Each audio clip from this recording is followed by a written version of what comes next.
रोज ही vigilance की टीमें उठा रही हैं, लेकिन दुर्भाग्य है कि केवल सिपाही, दीवान, दरोगा, इंस्पेक्टर तक ही उठा रही हैं। उसके आगे के लोग जो है ऐसा लगता है कि गंगा नहाकर और दूध से नहाए हुए महसूस कर रहे हैं। वो अपने वेतन में क्या क्या मेंटेन करते हैं, 2-3 साल नौकरी करते हैं, करोड़ों के मकान बन जाते हैं। हर उस पॉइंट पे पैसे लगते हैं जहाँ पे आपको लगे कि यहाँ पे पैसा लिया जा सकता है। तो मुझे 390 रुपये पर डे के हिसाब से दिया जाता है और 90 रुपये उसमें घूस लग जाता है। कि जैसे हमारी बहन बेटियां हैं और ये नैसर्गिक प्रक्रिया है कि जैसे पीरियड्स की कोई हमारे शीर्ष अधिकारी हैं तो हमारी बहनें जाती हैं, तो वो जब तक वो शब्द नहीं सुन लेंगे तब तक कोई बात नहीं समझते हैं। ये मैं सारी चीज़ों को जानता हूँ कि मेरा सस्पेंशन हुआ है, मेरी हो सकता है बर्खास्तगी हो, बहुत जो कुछ भी होगा। मेरी ये पीड़ा थी, मैं इसको बताना चाहता था और बताया हूँ निरंतर रूप से। जब तक सुधार नहीं होगा तब तक मैं चिल्लाता रहूँ। नमस्कार, आप देख रहे हैं द हो हल्ला पॉडकास्ट और मैं हूं आपके साथ श्रुति गुप्ता। दोस्तों, जब जब सिस्टम के खिलाफ आवाज उठी है तो उसका जवाब कभी नहीं मिला। इसके एवज में मिला तो सिर्फ कार्रवाई का डर, नौकरी का सस्पेंशन और कानून के वो दांव पेच जिसमें फंसकर आम आदमी अक्सर टूट जाता है। आज हमारे साथ ऐसे ही इंसान मौजूद हैं। नाम है सुनील कुमार शुक्ला।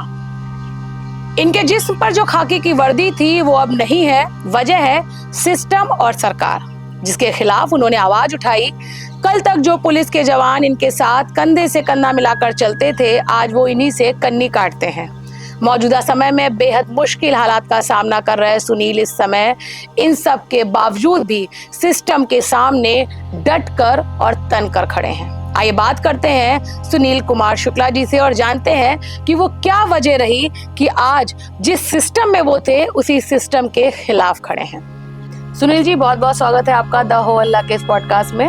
जी, जय हिंद, वंदे मातरम। सुनील जी, सबसे पहले यही जानना चाहेंगे कि आप जिस सिस्टम में थे, जिस नौकरी में थे, उसके लिए लोग सालों दौड़ते रहते हैं। जी, निश्चित। और आप भी शायद दौड़े होंगे इस नौकरी को पाने के लिए। आखिर वजह क्या रही कि आप उसी नौकरी के खिलाफ हो गए? देखें, ये एक दिन का नहीं है, ये क्रमिक है और हर व्यक्ति ये चाहता है कि मेरा सब कुछ ठीक ढंग से चलता रहे। इतना मेहनत करता है नौकरी में आने के लिए और हम सामान्य से भी सामान्य परिवार से हैं, तो मेरे लिए जो हमें सैलरी मिल रही है उसका बड़ा महत्व है। चूँकि मेरे अर्निंग का केवल मात्र स्रोत जो है वो ये नौकरी ही है। लेकिन जब ऐसी चीज़ें अपने बीच में घटने लगती हैं, कि एक घटना मैं आपको बताता हूँ, वहाँ से मुझे मेरा शुरुआत होता है। अच्छा। ये थाना आलापुर है, जनपद अंबेडकर नगर के पास में। तो वहाँ पे एक हमारे इंस्पेक्टर साहब थे, उनकी गाड़ी में मैं बैठ के जा रहा था और हमारी 2 पुलिस की बहनें थी। अच्छा। तो आपकी और पुलिस साथी जो बिल्कुल। हाँ। वो मैं बहनें सबको इसलिए कहता हूँ कि चूंकि जो अपने साथ में है तो अपना परिवार है, तो वो अपनी बहनें हैं, तो वो साथ में बैठी हुई थी। तो इंस्पेक्टर साहब किसी का फोन आया और वो जो है गाली देने लगे, बहुत भद्दी गाली दे रहे थे और हमारी पीछे बहनें बैठी थी, वो असहज थी और मैं भी बहुत असहज हुआ कि कोई अगर मान लीजिए अपने घर का कोई फीमेल सदस्य बैठा है तो इस तरह से अशिष्टतापूर्ण भाषा का प्रयोग नहीं होना चाहिए। तो मैंने थोड़ी देर तो बर्दाश्त किया, कोई इंस्पेक्टर से बात करने का साहस नहीं कर पाता जो अंडर ट्रेनिंग सीनियर आपसे। हाँ, बिल्कुल। तो मैंने जो है इंस्पेक्टर साहब से कहा कि सर, क्या आप जो है आप अपने घर में बैठे हों तो आप अपनी बहन और बेटी अगर बैठी हो तो इसी तरह की अशिष्ट अमर्यादित भाषा का प्रयोग करते हैं क्या?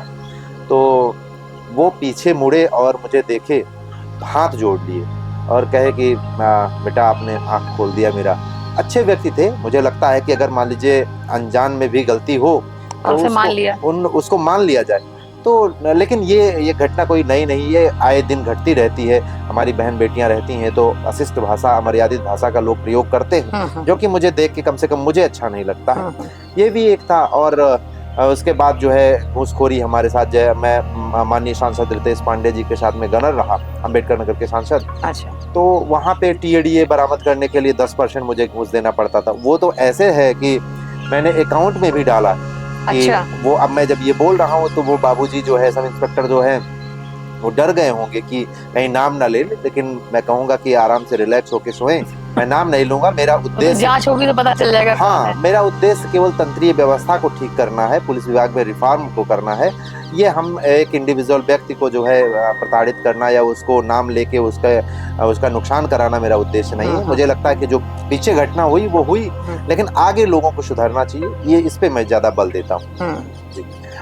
उसमें फिर छुट्टी लेने के लिए तमाम प्रकार की समस्याएं, मेरे पिताजी को मैं बीमार थे और उनके लिए इलाज के लिए मैं जो छुट्टी लेने गया तो वहाँ से इंस्पेक्टर ने मुझे डांट के भगा दिया, ये भी मेरी पीड़ा थी। और वहाँ मैं मुंबई, चूँकि मैं अपने माता पिता का अकेला सदस्य हूँ, अकेला पुत्र हूँ, तो मैं पिताजी को लेके मुंबई में था और वहाँ इलाज में जब जितना छुट्टी मिली थी वो छुट्टी ख़त्म हो गई, तो मैंने कप्तान साहब को फ़ोन किया और बताया अपनी बात पूरी, तो उन्होंने फ़ोन में ही मुझे डांटा।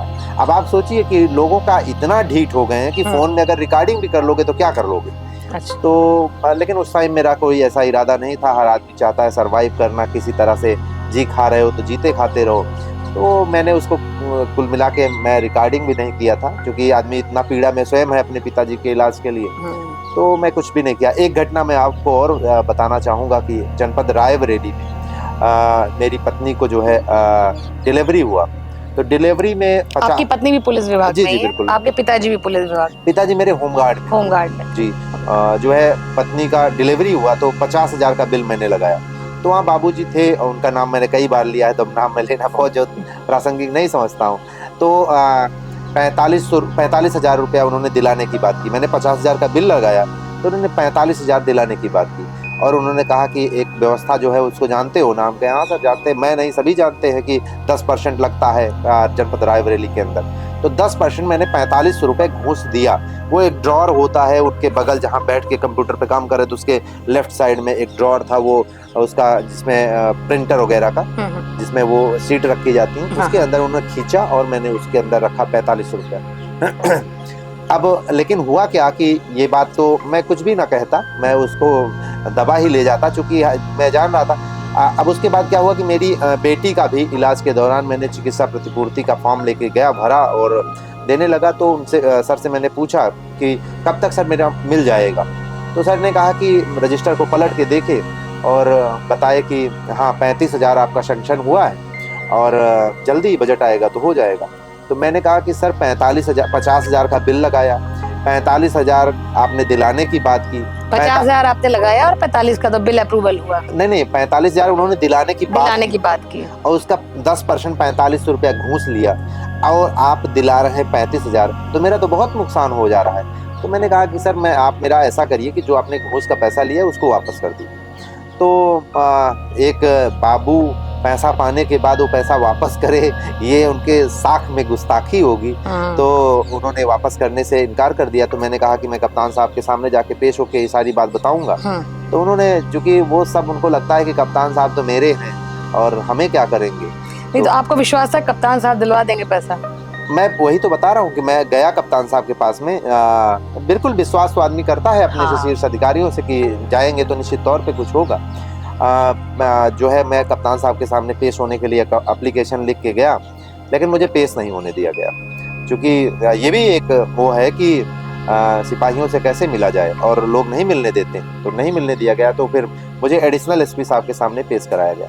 मैंने अपनी पूरी बात की, मेरी पूरी उझाई हुई वहाँ पे कि कैसे इसको डील कर लिया जाए, कैसे सारी चीज़। यहाँ तक कि एक सीओ साहब ने कहा भी उनसे, जो है जो बाबूजी से, कि पैसा लिए हो मैं जानता हूँ, आप दे दो पैसा, लेकिन वो देना नहीं चाहते थे।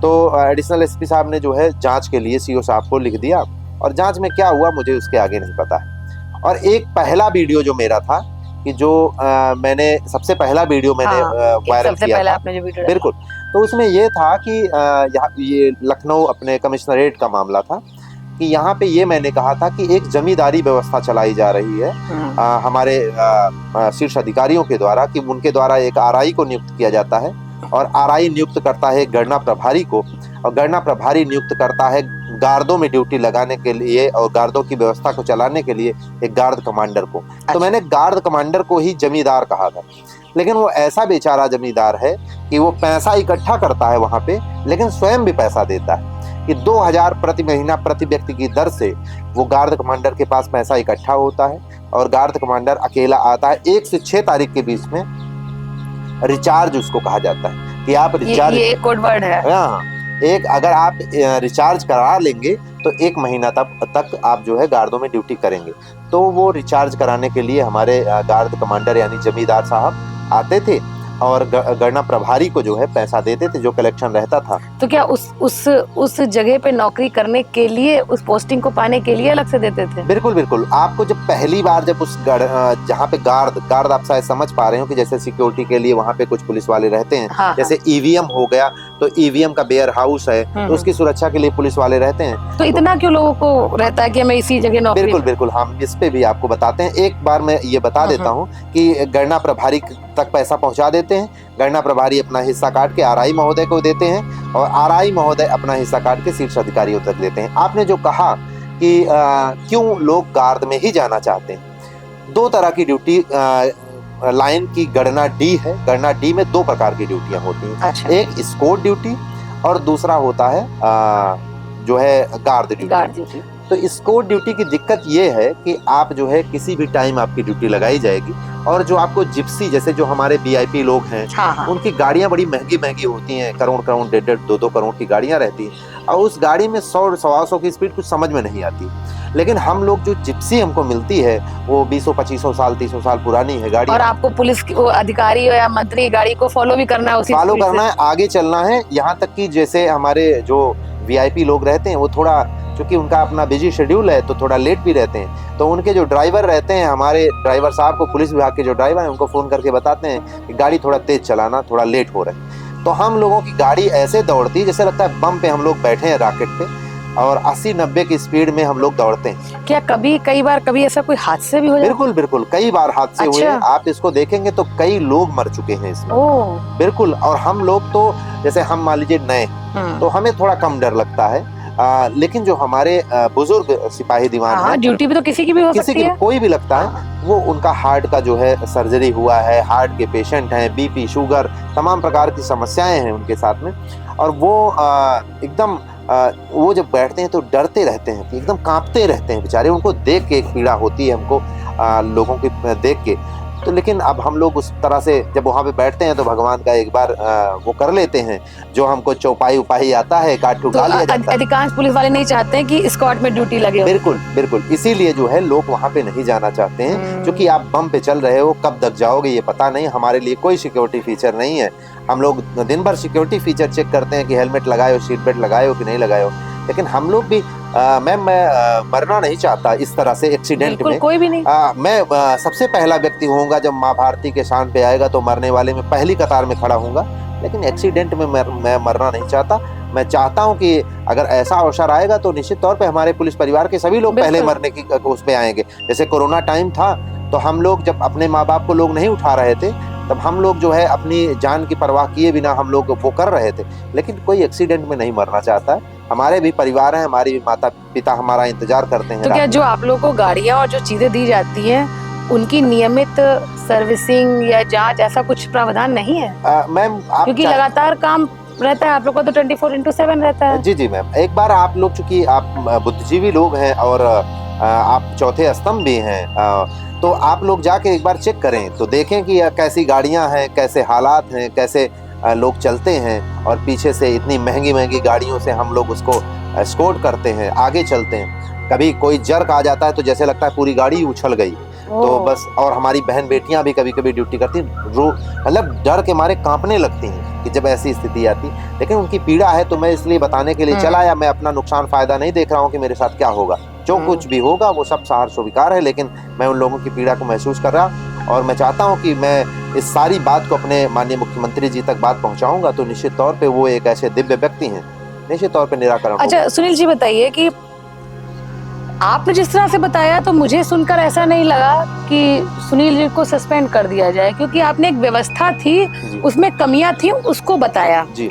वो बात अलग है कि आप उस व्यवस्था से जुड़े हुए थे, फिर सस्पेंशन क्यों मिल गया? मैम, मैं आपको एक चीज से रिलेट करूं कि 1861 का हमारा पुलिस रेगुलेशन एक्ट है, वो दमन के लिए बनाया ही गया था। तो जो हमारे आका महोदय लोग हैं तो वो दमनकारी अभियान ही तो चलाते हैं। मैं जो भी बोल रहा हूँ इसमें 1% कहीं असत्य नहीं बोल रहा हूँ। मैं नहीं, इसको पूरा समाज और पूरा पुलिस परिवार जानता है। अच्छा सुनील जी बताइए कि जो हमारे पॉडकास्ट, आपने तो बहुत पॉडकास्ट दिए अलग चैनल पे जी।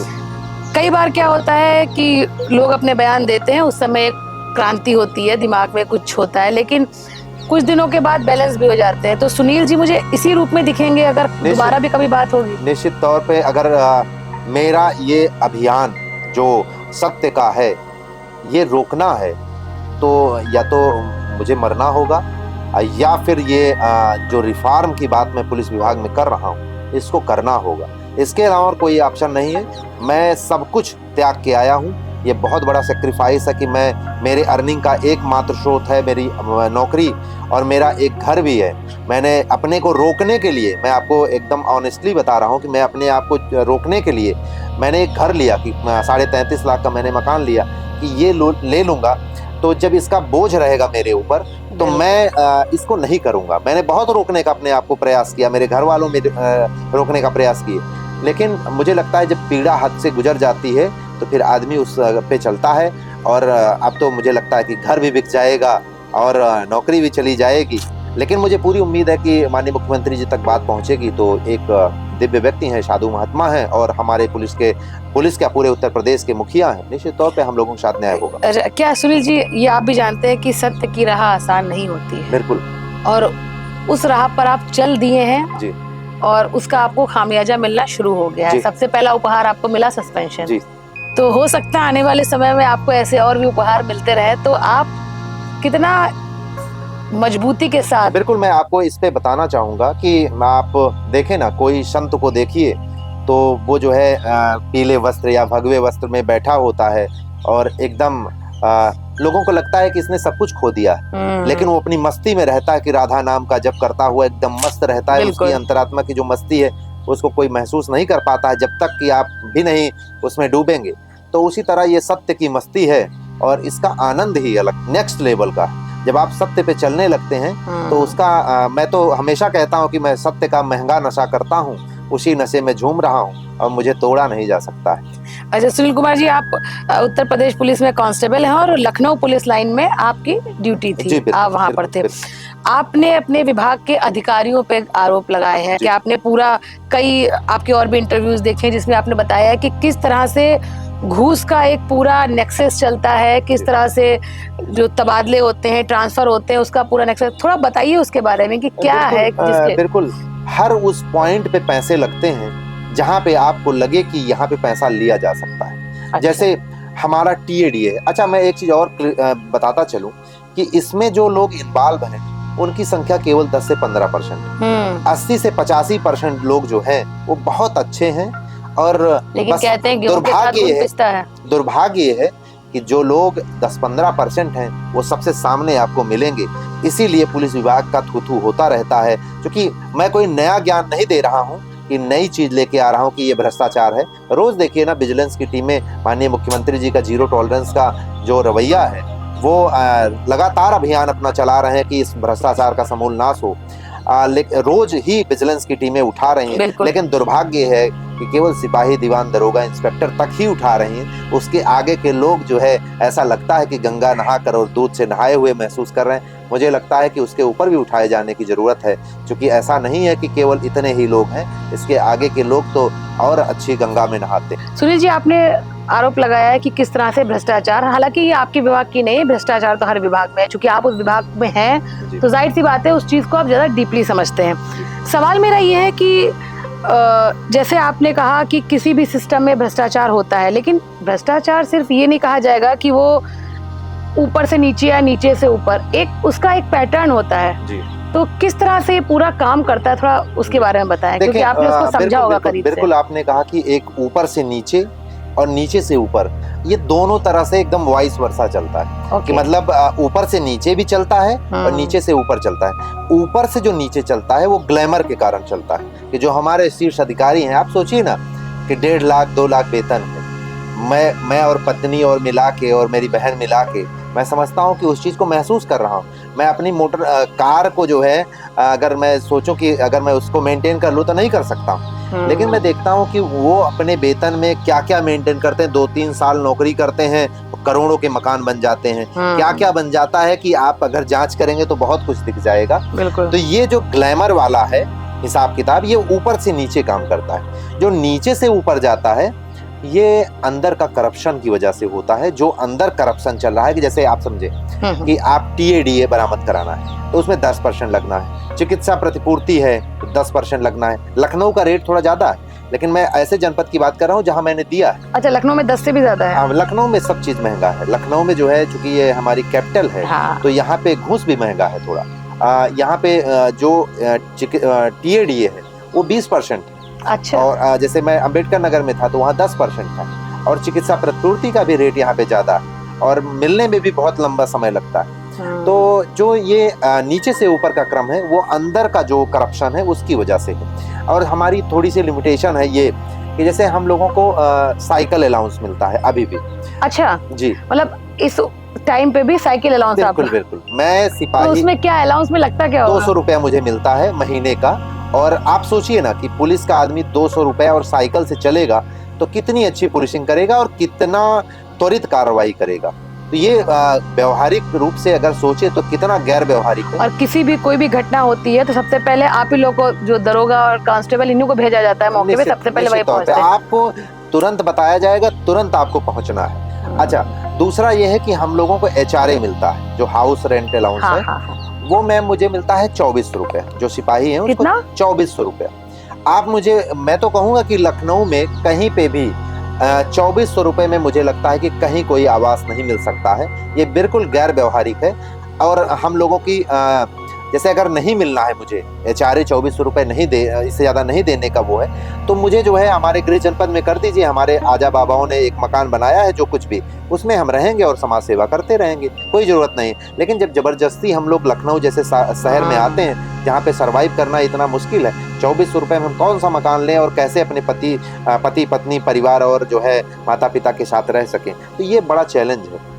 और इसीलिए आपने पुलिस में रिफॉर्मिंग की बात कही है, आपने अपने बात बिल्कुल बिल्कुल। और यही कारण है कि जो पुलिस विभाग में नीचे करप्शन होता है, क्योंकि उनके पास खर्चे ही, जैसे सिपाही का खर्चा ही 6-7 हजार का है, तो 6-7 हजार एक्स्ट्रा मिलेगा, 8,000-10,000 रुपया जो है आदमी कमाएगा तभी जो है कुछ कर सकता है। और सबसे ज्यादा दुर्भाग्य है, सबसे ज्यादा पीड़ा है तो हमारे सब इंस्पेक्टर भाइयों का। अच्छा। जो सब इंस्पेक्टर और इंस्पेक्टर हैं, अगर वो चार्ज पे हैं तो ठीक है, मलाई आ रहा है तो कट रहा है। हाँ। लेकिन जो ईमानदार, जैसे हमारे प्रेमानंद जी हैं, उन्होंने लोगों का हृदय परिवर्तन किया और उनकी जो बातों को लोग सुनकर जो है लोग नहीं चाहते हैं, कई लोग बदले हैं, नहीं चाहते हैं कि घूस लेना। हमारे पास दिन भर में 15-20 लोगों का फोन आता रहता है रोज सब इंस्पेक्टर का। अच्छा। कहते हैं भैया मैं जो है पैसा नहीं लेना चाहता हूँ, बड़ी पीड़ा होती है।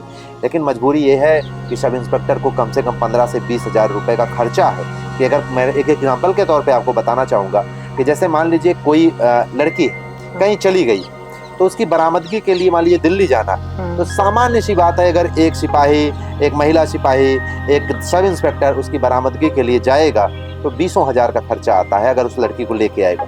और 20 हजार रुपए खर्चा करेगा तो पहली प्रायोरिटी ये रखी जाती है कि जिस परिवार से हम लेके जा रहे हैं उसी से निकाल लिया जाए। क्यों विभाग नहीं देता है? कैसे देता है, लेकिन वो गाड़ी जो देने का प्रावधान है वो गाड़ी तो नहीं मिलती है, गाड़ी खड़े खड़े एमटी में तेल लेकिन पी जाती है। तो ये समस्या है। अगर गाड़ी मिले, और यही हमारा कहने का, बताने का मतलब सिर्फ इतना है, कागजों में है कि गाड़ी से गए थे विभागी और वहाँ पे करके आए हैं कार्रवाई, लेकिन वो कुछ होता नहीं। और ये ना होने की वजह से पहला इम्पैक्ट जनता के ऊपर पड़ता है कि उससे हमारे सब इंस्पेक्टर और जो दीवान जी लोग रहते हैं निकालने का प्रयास करते हैं। अगर नहीं मिलता है, कोई कहाँ से देगा? अगर नहीं मिलता है तो अगर गरीब परिवार है तो दरोगा जी चूंकि उसमें लगाना होता है, बरामदगी दिखाना होता है, जल्दी करना होता है, एक प्रेशर होता है, तो उसमें जो है वो अपने जेब से देते हैं। लेकिन मैम अगर जेब से देंगे तो निश्चित तौर पे निकालेंगे, ये प्रैक्टिकल है, बिल्कुल निकाला जाएगा। अच्छा सुनील जी, लोग जो है पुलिस से डरते हैं जी, आम आदमी डरती है। अगर सामने से पुलिस की वर्दी से निकलता भी कोई शख्स दिख जाए तो वो कोई अपराध करने भी जा रहा होगा तो रुक जाता है थोड़ा सा, ठीक है। और ये आरोप भी लगते हैं कि पुलिस, कई बार ऐसे आरोप लगे हैं कि जनता को प्रताड़ित करती है जी।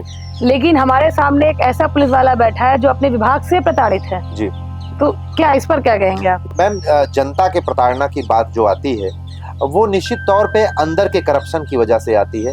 आप सोचिए ना कि अगर कोई सिपाही, दीवान, दरोगा अगर जाएगा कहीं पे, 100-200 रुपए उसको साइकिल अलाउंस मिल रहा है, और दिन भर गाड़ी दौड़ाने पे मजबूर है, अगर 3-4 हज़ार रुपए वो गाड़ी में खर्चा करा तो प्रैक्टिकल है, निश्चित तौर पे निकालेगा। और जो ये निकालने की प्रवृत्ति है, इसकी वजह से जनता पिसती है, जनता परेशान है। मैं यही चाहता हूँ कि अंदर का जो ये करप्शन है, जो हमारी थोड़ी थोड़ी समस्याएं हैं, उसका निराकरण कर दिया जाए, जिससे कि इसका इम्पैक्ट जनता में दिखने को मिलेगा। और एक जो बॉन्डिंग है भाई भाई जैसा, क्योंकि हम उनके सेवक हैं और सेवक वाली भावना हमारे अंदर आएगी। लेकिन अभी चूंकि जब हम प्रताड़ित स्वयं हैं, आपको मैं एक चीज और बताना चाहूंगा कि क्या होता है कि जैसे हम अपनी दिनचर्या आपको बताते हैं कि रात्रि में जब हम बैरिक के अंदर सोते हैं, तो बैरिक में जो पुलिस लाइन की बात मैं बता रहा हूँ लखनऊ की, हम लोगों की चारपाई इतनी सटती चली जा रही, इतनी अव्यवस्था है कि एक दूसरे में सट गई है, एक दूसरे पे चढ़ना चाहती है वो चारपाई।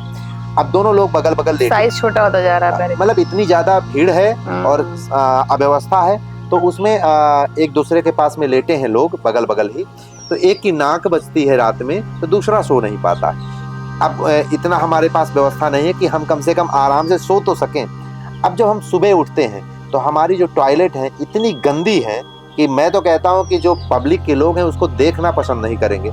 और इसीलिए पुलिस के लोग रात में दारू पीते हैं। सबकी बात नहीं कर रहा हूं, मैं 5-10% की बात कर रहा हूं। दारू पी के आदमी ना जाए तो आदमी फ्रेश होने नहीं जा सकता, इतनी बुरी स्थिति है। हम ब्रश कर रहे होते हैं तो बगल जो हमारे बगल में नहा रहा है व्यक्ति, मैं आधा स्नान उससे कर लेता हूँ, साबुन लगाता हूँ मैं और उससे पूरा स्नान हो जाता है। तो ये सब पीड़ा है मैम, बहुत ज्यादा। जैसे इस समय गर्मी का मौसम है तो आपके जो बैरक हो गए वहाँ आपको एसी कूलर ऐसी कोई सुविधा? पंखे भी ऐसे चलते हैं जैसे लगता है 77 के बने हुए हैं, इतने मोटे मोटे उसके वो हैं, वो बहुत बुरी स्थिति में है। और बिजली बिगड़ गई तो जल्दी बनने भी नहीं आती है। कौन किससे कहे, इतनी 12-12 फ्लोर की हमारी बिल्डिंगें बनी है, अगर उसमें आप लाइट चली गई तो लिफ्ट आप जहाँ पे है वहीं पड़े रहेंगे, और ना तो उसमें कोई ऐसी व्यवस्था नहीं है। हाँ, जनरेटर सब रखे हैं, बड़े बड़े जनरेटर खरीदारी हुई है, लेकिन उसमें पता नहीं तेल है कि नहीं है। बहुत सारे लोग तो फोन करके बताते हैं कि भैया इसमें तेल तो है ही नहीं, और जब लोग फंस जाते हैं तो फंसे रहते हैं उसके अंदर। जैसे आपने जो बताया सुनील जी, उससे मुझे एक कविता है आदम गोडवी जी की कि तुम्हारी फाइलों में गाँव का मौसम गुलाबी है, मगर ये आंकड़े झूठे और दावा किताबी है। सही है ये बात?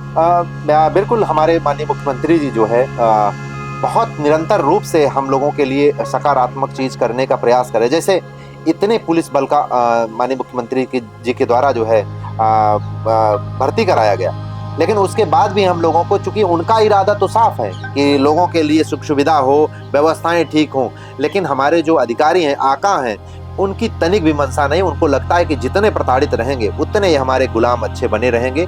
और माननीय मुख्यमंत्री जी, मैं एक आपको और बताता हूं कि 24 मई 2026 को माननीय मुख्यमंत्री जी के द्वारा एक जो है मैसेज पास किया जाता है, सभी को सूचित किया जाता है।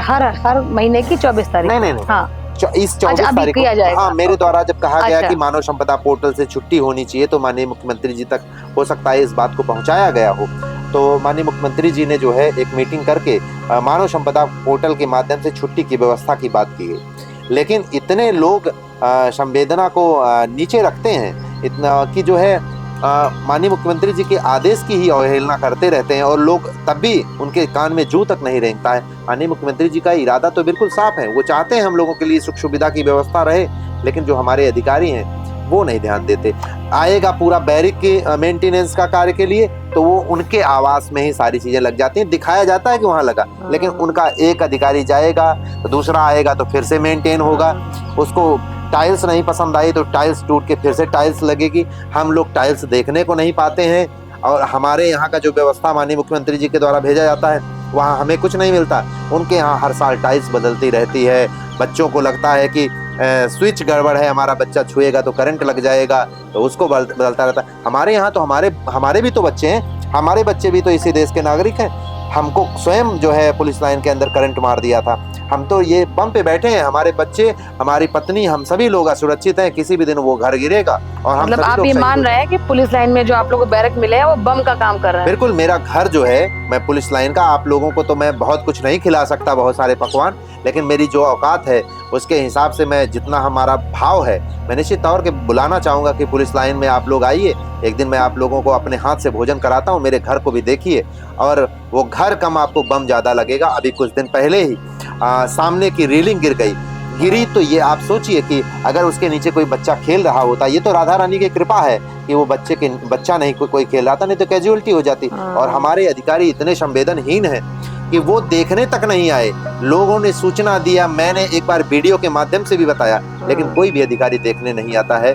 बस मैं ये जानता हूँ कि हम लोग जब मर जाएंगे तो एक दिन के लिए सलामी शस्त्र हो जाएगा और हमेशा के लिए दफन हो जाएंगे। तो मेरी ये पीड़ा थी, मैंने इसीलिए सोचा कि अब तो जिस दिन मरने का समय आएगा उस दिन मरा ही जाएगा।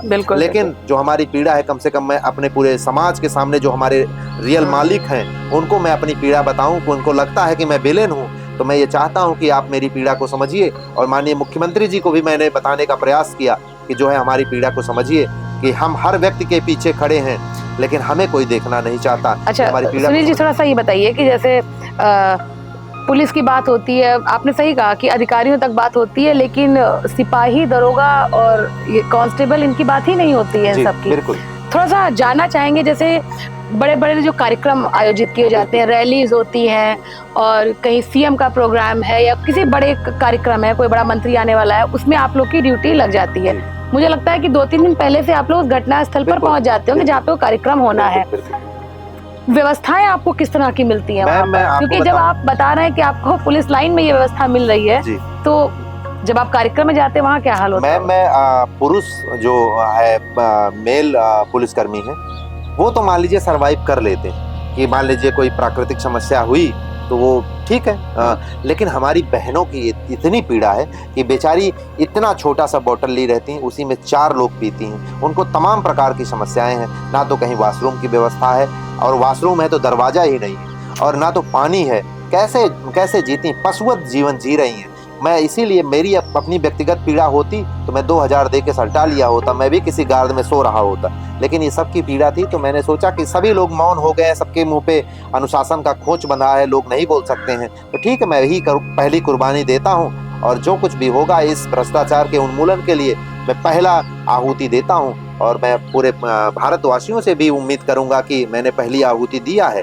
आप लोग जो है अपनी अपनी हिस्से की आहुति दीजिए और भ्रष्टाचार का समूल नाश कीजिए। सुनील जी, थोड़ा सा ये हम आपसे जानना चाहते हैं कि जैसे जब आप लोगों की ड्यूटी लगती है, जब बड़े कार्यक्रम होते हैं या मुख्यमंत्री का आयोजन है, किसी भी वीआईपी का कार्यक्रम है, तो उसमें जाहिर सी बात है, मुझे लगता है कि आप लोग की ड्यूटी 2-3 दिन पहले ही लग जाती होगी। तो कैसे आप लोग की ड्यूटी वहाँ पे अलाइन की जाती है? थोड़ा उसके बाद क्या क्या चैलेंजेस आप लोग के सामने रहते हैं? मैम बहुत सारी दिक्कतें। एक तो भोजन की सबसे बड़ी दिक्कत रहती है। भोजन के लिए लाइन लगती है, किसी को मिल गया किसी को नहीं मिला, और हमारी बहन बेटियां तो अछूती ही रह जाती हैं। उनको तो मतलब लाइन में लग नहीं पाती, और लग गई तो कुछ को मिला कुछ को नहीं मिला, ये भी। और जो हम वॉशरूम की व्यवस्था है नहीं कहीं पे, वॉशरूम की मान लीजिए पुरुष है तो वो ठीक है, लेकिन महिलाओं के लिए तमाम प्रकार की समस्याएं हैं। और ये आप एकदम माइंडसेट में समझ लीजिए कि जितनी भी बड़ी अच्छी महफिल चल रही होगी, तो जो पुलिस का दीवान, दरोगा, इंस्पेक्टर लगा होगा, निश्चित तौर पे आप मान के चलिए उस दिन वो भूखा रहेगा। जब अंदर की चकाचौंध चमकती रहती है तो हम लोगों के उस दिन भूखे रहते हैं निश्चित तौर पे। कोई पूछता नहीं है कि पानी के लिए पानी पी लीजिए, क्योंकि आप हिल ही नहीं सकते उस जगह से, आपकी ड्यूटी ऐसी लगाई है। हिल भी नहीं सकते। हमारी बहन बेटियां वहाँ पे जो है कभी किसी चीज की, कोई अगर मान लीजिए कभी भूखा है, अगर मान लीजिए कभी कुछ खाते हुए देख लिए हमारे अधिकारी, तो डांटने लगते हैं। जैसे लगता है कि इतना बुरा तो जो है, कई बार आपने वीडियो में देखा भी होगा। कई बार वीडियो में नहीं सुन जी, हम लोग खुद कवरेज के लिए जाते हैं। मैं आपको एक उदाहरण के लिए बताऊं, मैं वही आपसे जवाब चाह रही थी, क्योंकि ये अंदर से भी बतौर एक पत्रकार और एक व्यक्ति होने के नाते भी, एक संवेदनशीलता के नाते भी मेरी इच्छा थी कि सवाल पूछे होंगी मैं, कि जैसे हम लोग कई बार देखते हैं कोई वीआईपी मूवमेंट होना है, तो जिस एरिया से किस वीआईपी को गुजरना होता है वहाँ पर कांस्टेबल्स, मुझे लगता है कांस्टेबल ही तैनात किए जाते हैं उन जगहों पे। थोड़ी दूरी पे दरोगा रहते हैं, और उसके बाद बड़े अधिकारी जो गाड़ी से अपना वो आप पेट्रोलिंग करते हैं। तो मैंने देखा कई बार ऐसी जगहों पे सिपाहियों को तैनात कर, खासतौर से हम महिलाओं की यहाँ पे बात करना चाहेंगे कि दूर दूर तक जंगल है, कुछ भी नहीं है। हम मानते हैं कि वो पुलिस में है, वो दूसरों को सुरक्षा देती है, लेकिन जिस जगह पे उनकी तैनाती है बतौर महिला, उनको भी सुरक्षा की आवश्यकता है। आसपास ऐसी कोई भी चीज नहीं है कि अगर उनको वॉशरूम जाना हो, उनको टॉयलेट लगी हो, कैसे जाएंगी, कुछ खाना हो कैसे करेंगी, तो वो स्थिति कैसी होती है? मैम बहुत पीड़ादायक है वो तो। हर जगह जैसे खड़े हैं हम लोग, तो ना कितने घंटे खड़े रहना पड़ता है? अगर कोई वीआईपी आने वाला है तो हम लोग 4-4 5-5 घंटे पहले लग जाते हैं। ओह। कोई पूछने वाला नहीं है, आपको लगा चाहे दिया। दिन हो, दोपहर हो, रात हो, हाँ, धूप हो, कुछ आप भी लग जाएंगे 4-5 घंटे पहले। मान लीजिए कोई वीवीआईपी का कोई प्रोग्राम है, 4-5 घंटे पहले से लग गए। अब वो थोड़ा डिले होता है। अब वो जब प्रोग्राम होगा उसके बाद 3-4 घंटे तक खड़े रहे, ना तो भोजन है, ना पानी है, ना रहने की कहीं व्यवस्था है। और जब किसी वीवीआईपी के आने की व्यवस्था बनती है, तो जब हम लोग पहुंचते हैं तो हमको 390 रुपया, जैसे मुझे 300, जैसे बनारस में मान लीजिए कोई प्रोग्राम, हाँ। तो हम पहुंचे वहां पे, तो मुझे 390 रुपए पर डे के हिसाब से दिया जाता है और 90 रुपए उसमें घूस लग जाता है। अच्छा, इसमें भी घूस है 390 में भी? बिल्कुल वो बिल्कुल। 90 रुपए घूस किस चीज की? वो 90 रुपए मुझे 390 पाने के लिए, जब 390 मुझे लेना है तो 90 रुपए घूस देना पड़ेगा। मतलब ये महीने का जैसे मान लीजिए है, तो महीने का मान लीजिए 12,000 हुआ, तो 12,000 का 20% वो रहेगा। मतलब 20% काउंट करके मैं बता रहा हूँ कि 390 का हो सकता है 80 रुपया हो, लेकिन मोटा फिगर में 90 रुपए बता रहा हूँ। 390 में 90 रुपया मुझे जो है घूस का देना पड़ेगा, बचा 300 रुपया। अब 300 रुपये में मुझे दोनों जून का भोजन करना है और बनारस या लखनऊ जैसे जनपदों में रहने की व्यवस्था इसमें। अच्छा, उस 300 में आपको रहने की व्यवस्था प्लस खाने की व्यवस्था? खाने की व्यवस्था, ये दोनों हमको करना है। कैसे करते हैं? यही तो मैं पीड़ा बताना चाहता हूँ, पूरे समाज को बताना चाहता हूँ कि ये मेरी पीड़ा है और इसको आपको समझना पड़ेगा कि आप केवल मेरे ऐसे चेहरे को ना देखिए कि हम झुलझुलाए रहते हैं, और झुलझुलाने की वजह भी देखिए। सुनने में ही मुझे अजीब सा लग रहा है। कोई भी आदमी, हम लोग तो बंधुआ तो क्या आप लोग ये भी कोशिश करते हो कि मेरी ड्यूटी ना लगे? निश्चित तौर पे कटाने का प्रयास करता है आदमी की ना लगे, लेकिन लग ही जाती है। और हमारी बहन बेटियां जब बनारस जैसे शहर में जाती हैं तो कहाँ रहें, ना तो लाइन में रहने की व्यवस्था है, और महीने का लास्ट है। तो मैं अपना बताना चाहूंगा, आप हमारा चाहे तो अकाउंट चेक करवा लीजिएगा, कभी 100 रुपया रहता है, कभी 150, कभी 200। अगर लास्ट महीने के अंत में अगर कोई प्रोग्राम आ गया वाराणसी जैसे शहर में, तो हमारे पास तो पैसा ही नहीं। ज्यादातर पुलिस वालों की यही समस्या है कि उनके पास पैसा ही नहीं है। जितना पैसा आता है सब गिन के एक एक समस्याओं पे जो है उनका एक सिस्टम है। उसके अलावा अतिरिक्त जब आता है तो कर्जा लेके हम लोग करते हैं, तो ये चलता है। और ये जो पैसा हमारा 390 है, ये भी 1.5-2 साल पे बरामद होता है। अच्छा, मतलब आज अगर कोई 3 दिन का आपकी ड्यूटी लगी है तो उसका जो आपको 900, जो 90 तो हटा दीजिए, 900 जो मिलना है वो आपको मिलेगा कम से कम, जो है मान के चलिए कि 1.5-2 साल में। इससे कम, इससे पहले नहीं मिल सकता।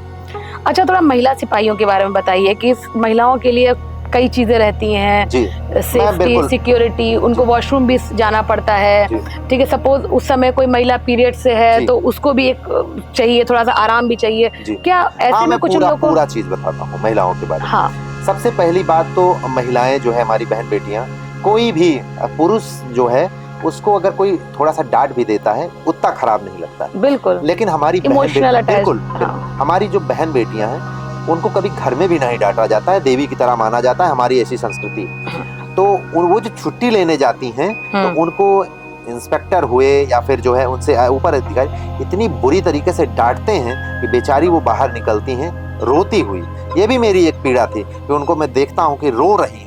जैसे सीसीएल लेने के लिए गई तो इतना अपमानित कर दिया जाता है, सीसीएल भी नहीं दिया गया और डांट के भगाया जाता है। एक महिला रही, मैंने उनको देखा रो रही थी। मैंने कहा बहन क्या हुआ, तो उन्होंने कहा, रोते हुए बोल नहीं पा रही थी। वो भी एक मुझे बहुत तकलीफ दिया। तो एक तो ये हो गया कि छुट्टी लेने के लिए इतनी बड़ी समस्या। बिल्कुल बिल्कुल। और जैसे उनको बच्चे हो जाते हैं, हाँ। जैसे बच्चे हो गए तो अब मैटरनिटी लीव जो चाहिए होती है। मैं उनके बच्चे होने के बाद की बात करता हूँ। पेरेंटिंग लीव जो होती है। जैसे अब बच्चे हुए तो अब उनको देखे कौन, क्योंकि उनकी भी पोस्टिंग बहुत दूर पे रहती है। अब उनके पास कोई देखने वाला नहीं। जैसे मैं अपनी बात बताता हूँ तो आपको थोड़ा सा क्लियर हो जाएगा कि मैं और मेरी पत्नी दोनों लोग पुलिस विभाग में जॉब करते हैं। अब मेरी 2 बच्चियां हैं छोटी छोटी। अब दोनों लोग जब नौकरी पे चले जाएं तो उनको देखे कौन? तो जब उनको देखने वाला कोई नहीं है तो फिर हमारे बच्चों को अनाथों जैसा जीवन जीना पड़ता है। जैसे लगता है कि इनके माता पिता दोनों नहीं हैं। और इसमें जो है महिलाएं चूंकि अपने बच्चे हो जाने के बाद उनको पुलिस वाले भी तमाम प्रकार की प्रताड़ना करते हैं कि यहाँ अगर वो कहे कि यहाँ पे लगा दीजिए तो हम अपने बच्चों को थोड़ा सा देख भी लेंगे, जल्दी हो जाएगा, तो उनकी ड्यूटी और थोड़ा दूसरी जगह लगा। एक्सप्लॉयटेशन वहाँ भी होता है उनका, जिससे ये हो कि वो शोषण के लिए तैयार हो जाए। ऐसी मैं और बात बता, मेंटली इतना हरास कर दो कि वो मजबूर हो जाए एक्सप्लॉयटेशन के लिए। बिल्कुल। अब दूसरी बात मैं बताता हूँ कि जैसे हमारी बहन बेटियां हैं और ये नैसर्गिक प्रक्रिया है कि जैसे पीरियड्स की उनको बिल्कुल बिल्कुल, तो ये बहुत गंभीर चीज है, बहुत गंभीर मैम। उसमें इतने लोगों की संवेदना मरी हुई है कि जैसे कोई दीवान बैठा है, मैं कोई ऐसा नहीं कि केवल अधिकारी, कोई दीवान बैठा है, कोई इंस्पेक्टर है और कोई हमारे शीर्ष अधिकारी हैं, तो हमारी बहनें जाती हैं तो वो जब तक वो शब्द नहीं सुन लेंगे तब तक कोई बात नहीं समझते हैं। और इंस्पेक्टर के पास में हमारी जो संस्कृति है कि वो अपने पति के अलावा किसी से ये सारी बातें साझा करना प्रासंगिक नहीं लगता है, व्यवहारिक भी नहीं है, और ये संस्कृति है हमारी। लेकिन वो बेचारी मजबूर में होके कहती हैं, उसके बाद भी उनका मजाक बनाया जाता है, उनको तमाम प्रकार की प्रताड़नाएं, ये एक बताना ही एक प्रताड़ना है। और हमारे अधिकारी भी ऐसे हैं कि वो पूछते हैं कि क्या प्रूफ है कि तुमको ये पीरियड्स हुए। अब उनको कौन, मैं तो चाहता हूं कि वो अपनी बहन और अपनी बेटी से भी पूछ सकते हैं कि क्या प्रूफ है, प्रूफ कोई कराएगा कि क्या प्रूफ है। इतनी लोगों की संवेदना मरी हुई है कि इस सारी चीज़ों को देखने के बाद कम से कम मुझे ये चीज़ अच्छा फील नहीं हुआ। तो फिर मैं ये सारी चीज़ करने के लिए मैंने फिर पूरा प्लान किया कि कैसे कैसे हो।